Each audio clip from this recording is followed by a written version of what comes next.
Très respectueusement, Excellence, Monsieur le Président de la République, le protocole invite Votre Excellence à bien vouloir prendre la parole pour votre discours. Excellence.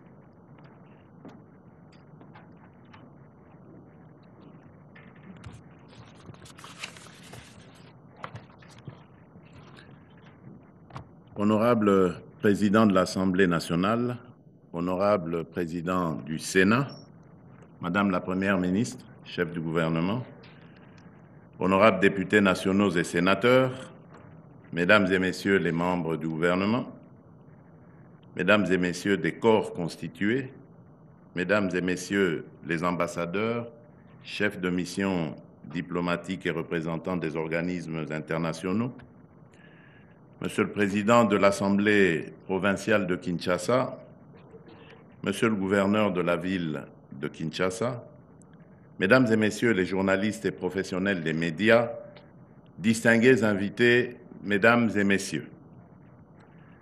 C'est avec une vive émotion et un profond respect pour le rôle que vous jouez dans notre société que je prends la parole ce jour en ma qualité de garant du bon fonctionnement régulier des institutions à la célébration nationale de la 32e journée mondiale de la liberté de la presse.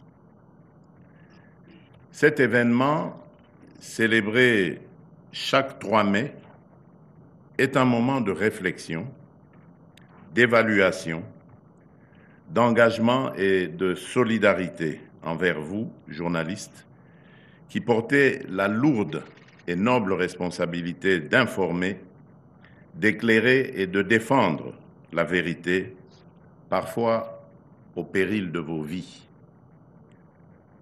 Avant toute chose, j'adresse mes hommages émus à la mémoire de vos collègues disparus, tombés dans l'exercice de leur apostolat. Leur héroïsme silencieux, leur intégrité exemplaire et leur quête inlassable de vérité enrichissent notre conscience collective et renforcent notre devoir commun de défendre la liberté d'expression. C'est pourquoi, en leur honneur, je vais encore vous prier, s'il vous plaît, à vous lever pour observer ensemble un moment solennel de recueillement.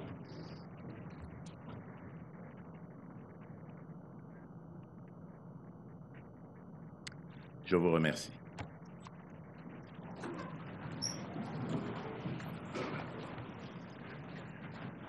Mesdames et Messieurs, cette journée n'est pas un simple rituel, mais bien plus.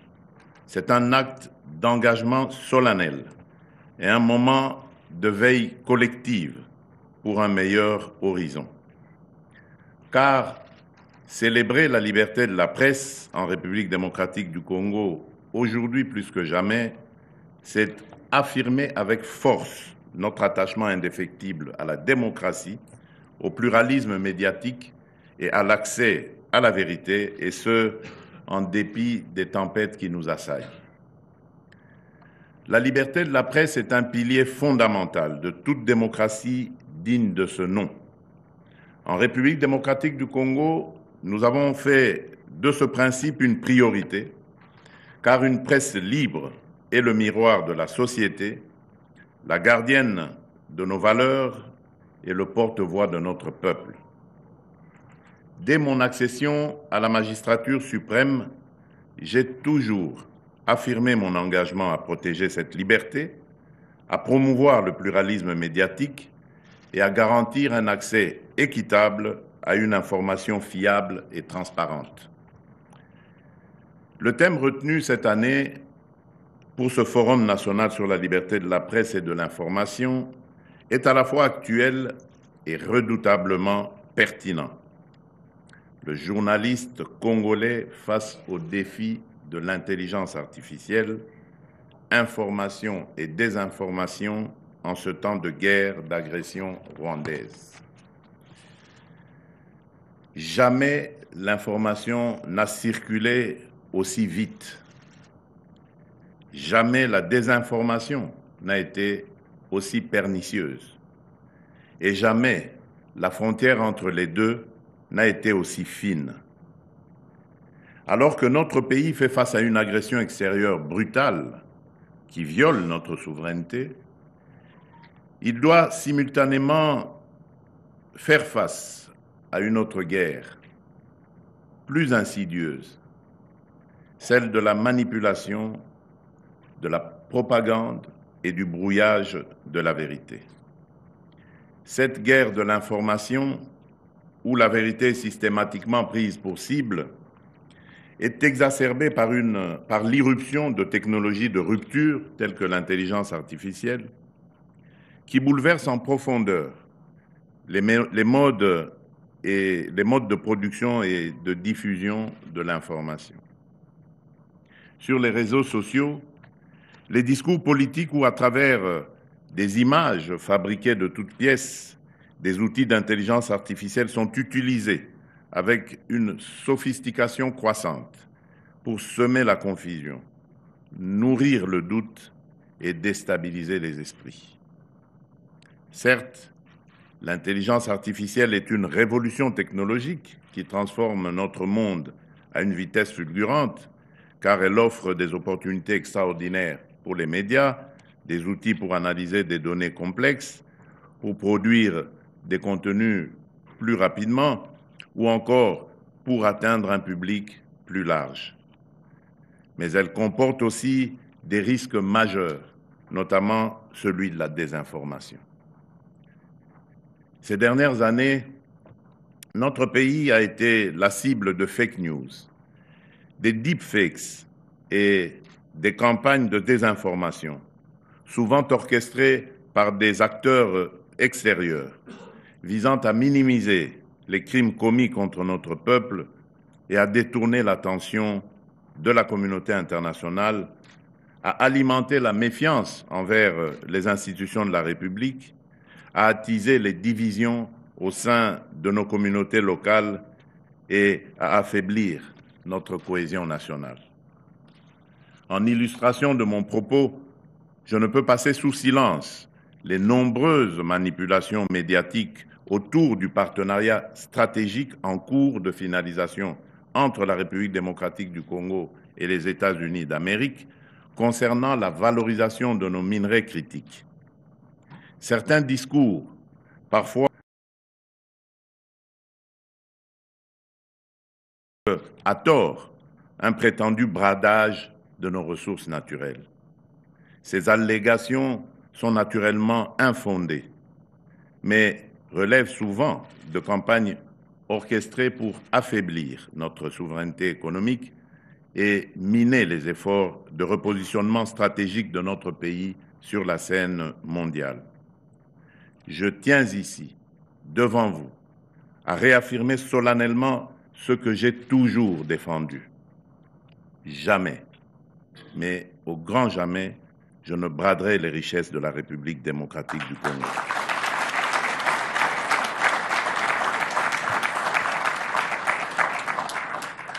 J'en ai fait le serment devant la nation et je m'y tiendrai jusqu'au bout. J'en appelle donc à la conscience des journalistes. Dans un contexte aussi sensible, votre responsabilité est immense. Veillez à toujours croiser vos sources, à vous rapprocher des canaux officiels d'information et à ne jamais vous faire, même involontairement, les relais des ennemis de la patrie. La liberté d'informer est sacrée, mais elle exige plus que jamais rigueur, éthique et loyauté envers la vérité et l'intérêt supérieur de notre peuple. Mesdames et messieurs, dans un pays en proie à une guerre d'agression, la désinformation devient alors une arme redoutable. Face à cela, que peut faire le journaliste congolais? Il peut résister, il peut enquêter, il peut rétablir la vérité. Il peut rappeler aux Congolais que la dignité d'un peuple commence par la maîtrise de son histoire, par la souveraineté de sa parole et par la défense de ses intérêts vitaux. En ces temps de guerre, la liberté de la presse ne peut être dissociée du devoir de responsabilité patriotique. Elle appelle chaque journaliste à faire le choix conscient d'une information qui contribue à la défense de la patrie. Il ne s'agit nullement de travestir la vérité, ni d'imposer une pensée unique, mais d'un engagement lucide et éthique à rapporter les faits, rien que les faits, dans le respect strict de votre code d'éthique et de déontologie professionnelle. Chers journalistes, face aux défis auxquels notre nation est confrontée, votre rôle est plus crucial que jamais. Vous êtes les gardiens de la démocratie, les sentinelles de la vérité. Ceux qui, par leur rigueur et leur éthique, peuvent contrer ces vagues de désinformation. Vous êtes surtout les gardiens d'un espoir, celui d'un Congo libre, informé et debout. À vous, je lance aujourd'hui un appel solennel. Soyez les gardiens de notre mémoire collective. Dans les jours sombres, c'est votre plume, votre micro, votre image qui peuvent ouvrir les chemins de la lumière. Documentez les faits, donnez la parole aux victimes et refusez de céder à la peur ou à la manipulation. À cet égard, je salue particulièrement les efforts de ceux d'entre vous qui, malgré les risques, continuent de rapporter la vérité depuis le front et les zones sous occupation ennemie. Votre action est un pilier de la cohésion nationale, un rempart contre les discours de la haine. Elle est une arme pacifique, mais puissante, contre les ambitions impérialistes de ceux qui veulent faire de notre pays un champ de ruines et de mensonges. La nation se dressera toujours aux côtés de ces journalistes intègres, de ces médias responsables et de toutes celles et ceux qui refusent que la vérité soit mise à genoux. Je me réjouis sincèrement de constater que, bien au-delà des faits, bien au-delà des défis actuels, vous demeuriez pleinement engagé dans l'esprit des réformes du cadre légal et réglementaire pour l'assainissement de notre espace médiatique. Dans cette dynamique, je salue d'une part l'élection d'un nouveau comité dirigeant à la tête de l'Union nationale de la presse du Congo, l'UNPC, appelé désormais à jouer un rôle déterminant dans la restauration de l'ordre et de la rigueur professionnelle au sein du secteur des médias. D'autre part, je salue également l'élaboration de textes réglementaires destinés à assurer la mise en œuvre effective des dispositions contenues dans l'ordonnance loi numéro 23/009 du 13 mars 2023, fixant les modalités d'exercice de la liberté de presse, de la liberté d'information et de la liberté d'émission par la radio, la télévision, la presse écrite ou tout autre moyen de communication en République démocratique du Congo. Parmi les avancées majeures introduites par cette ordonnance loi, je tiens à mettre en exergue la clarification de la définition du journaliste professionnel et de l'entreprise de presse, la reconnaissance officielle des médias en ligne, communautaires et associatifs, le renforcement des pouvoirs du Conseil supérieur de l'audiovisuel et de la communication, ainsi que la reconnaissance légale de l'Union de la presse du Congo, l'Union nationale de la presse du Congo, l'instauration d'un régime de sécurité sociale pour les journalistes et la mise en place de mesures de soutien à la viabilité économique des médias, conditions essentielles pour garantir leur indépendance. Ces progrès sont le fruit d'un dialogue républicain fécond d'un engagement collectif animé par la volonté de faire de la presse congolaise un véritable pilier de la démocratie, de la paix et de la cohésion nationale. J'en appelle à toutes les parties prenantes. Poursuivons sans relâche cet élan de réformes amorcées depuis mon accession à la magistrature suprême.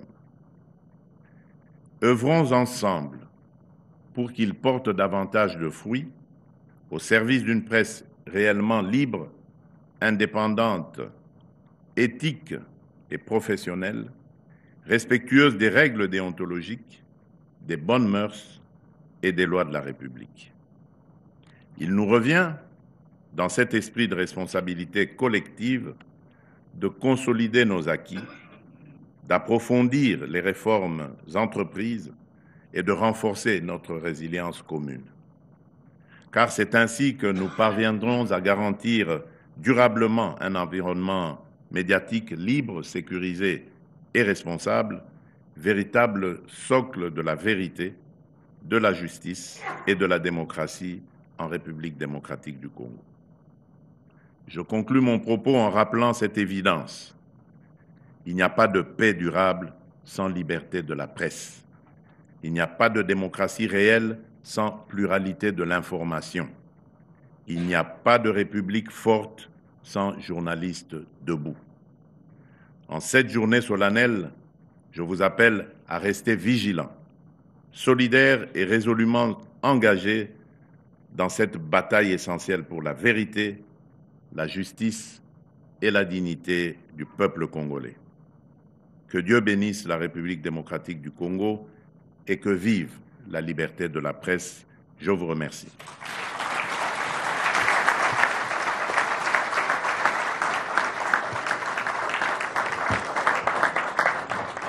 Ainsi prend fin la cérémonie de ce jour.